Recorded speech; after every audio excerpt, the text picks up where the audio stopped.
Yung kaya ng lalaki, kaya din ng babae.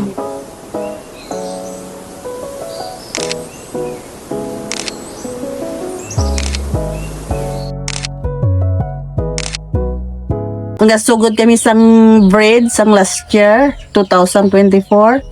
Breeding kami sang rice. Nung dumating yung si Rice dito, doon kami natuto mag-breed. Magto 2 years na. Nagsimula po kami nung nag-breed kami nung November 22 hanggang December. Saka yung sa sa pag-breeding po namin, yung nalaman ko po kung paano po mag-emasculate at saka yung mag-crossbreed. In many farming communities, women are not only planting. They are learning to shape seeds and their own futures. Na-enjoy ko man dahil hindi ko nalalaman noong bata pa ako. Ngayon, dito ko lang nalalaman nga pag-breed ng mga palay, doon ko nakikita nga mahirap talaga. Pero enjoy ko yung sarili ko. Experience ko sa plant breeding, mahirap na masaya.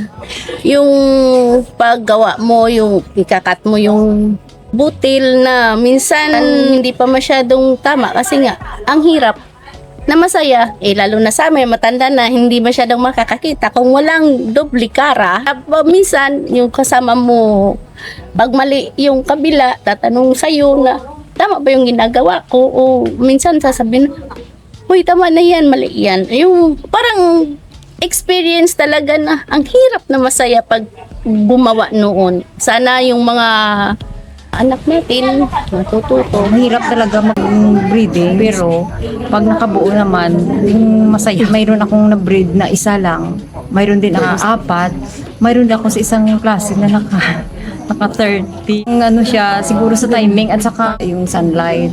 Sa akin kasi mas exciting kasi doon ko natutunan kung paano magkuha ng ng palay, yung mga anthers, tapos yung pinaka-exciting talaga yung pag ng pollen. Kasi dapat timing talaga. Tapos halimbawa pag andun ka na sa field, enjoy ka. Kasi yung pagbe-breed parang art yan eh.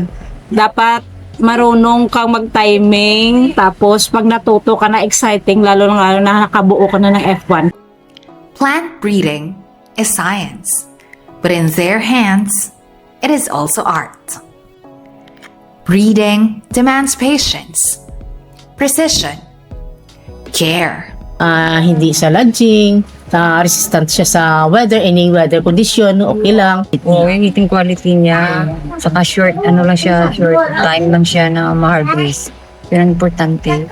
Kapag ako magpili ng corn namin na dapat naman itanim yung mahaba, matagal masira, na maka-sustain sa klima, then malambot man siya kainin. Yung madali maani, tapos mahumok ang yung kainin, mahumok, malambot lang. Po, yung malambot yung kanin at saka yung mabilis yung produkto at saka yung malayo sa mga insekto. And they breed for the realities as they face. Changing weather, limited resources, family needs. This is the power of diverse plant genetic resources. Seeds adapted not in laboratories alone, but in living fields. Because diverse seeds mean choices, and choices mean resilience. So yung pinaka main problem dito sa amin in bigay ang government, bigay. Tapos pag bigay nila, wala na kami seeds. So nung nalaman namin na mayroong mga paraan pala na paano natin ma-preserve ang seeds, saka tuloy-tuloy yung seed production natin, so itong gawin natin. At saka talagang mayroon talaga kaming sariling seeds na sarili na ginawa namin through breeding. So, nung malaman namin yung breeding ng sea rice, sabi namin, ay hirap yan, ang hirap yan. Lalo na doon sa field. Tapos may mga technique na kami na noon hindi kami mabilis kasi first time namin last year. So ngayon, second time na namin, ang bilis na namin magawa. Lahat ng mga farmers enjoy na. Kasi makita na namin, ay maganda, mayroon ako wala. Parang na-enjoy kami sa ginagawa namin. Kahit wala na yung sea rice, itutuloy namin yung mga ginagawa namin para dahil gusto namin matuto kami na tumayo sa sarili naming paa. When farmers can develop and preserve their own seeds, they are no longer waiting. Seed sovereignty means farmers are not dependent. It means knowledge stays in the community and diversity remains in farmers' hands. Ang pangandoy ng mga women's nga makasuportahan kami sa gobyerno, then makatanom kami nga dili siya mapilyor kasi amo na ang hanap buhay ng mga women's. Hindi naman kami mag-depend sa mga husband kay kung mag-depend lang sa mga husband kami na hindi kami katayo sa sarili namin, hindi tayo maka pamumuhay ng mabugana ng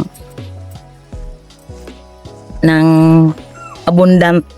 Dream ko sana na makabuo ako ng sarili kong breed na my own rice. I hope nga ang yung na-breed ko mag-fulfill siya talaga at saka yung successful yung breeding na makagawa rin ako ng sarili kong variety na palay. To breed is to create.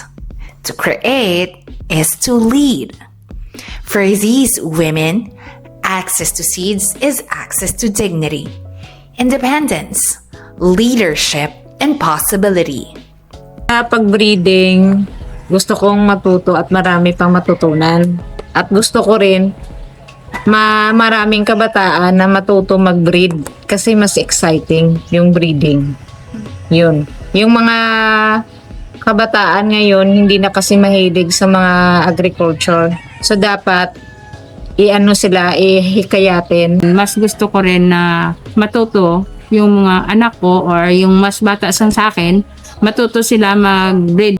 Sa papel lang, mahirap mong papel lang gagawin nila lagi. Dapat marunong din sila sa lupa, marunong sila sa papel, ganon. Pag wala silang trabaho sa papel, sa lupa naman sila. Matuto sila maggawa ng binhi. This knowledge does not end here. It is passed on, field to field, mother to child, season to season. Yung kaya ng lalaki, kaya din ng babae. This Women's Month, we honor female breeders, caretakers of diversity, innovators in their own right, and leaders of resilient food systems.